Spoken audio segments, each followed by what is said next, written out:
Away from Iraqi cities and towns, camps like these in northern Iraq are home to internally displaced people. This camp on the outskirts of Erbil houses families of former Daesh members.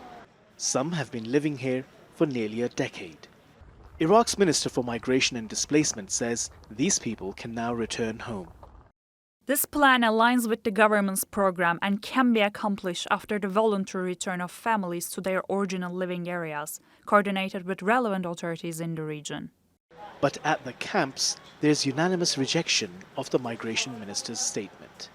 Muhammad lost her 3 sons in the fight between Daesh and coalition forces.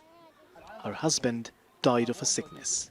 She's now at this camp with her 3 daughters-in-law and grandchildren and does not want them filmed. She says despite the miserable conditions here, she has no other option. I don't have anything. I will sit in the street. I will set up my tent in the street and wait for God's mercy. If I had a house, I wouldn't live in a camp. I am sick every day.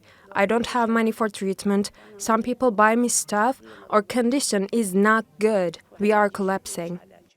Every man we spoke to had some fears. Many people here are reluctant to speak on camera. They say if they return, they could be victims of revenge killing. Then there's another challenge. One man told us that when the security forces were unable to find 2 of his brothers who had been members of Daesh, they took away his mother, and he was only able to get her back after paying a large amount in ransom.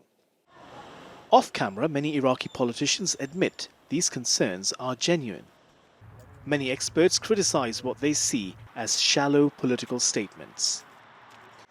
Do they have any plan to get him back? These refugees, definitely not. They don't have any plans. They don't have anything, any solving for their problems. Do we have reconstruction in their places, especially in Sinjar? No. Zangana says Iraq's complex political and sectarian dynamics are a threat to these displaced peoples. KRG members accuse the central government of using this issue to undermine the semi-autonomous administration.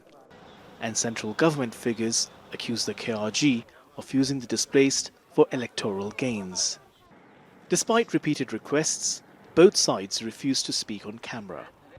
And in the meantime, a whole generation, deprived of education and isolated from society, is being lost.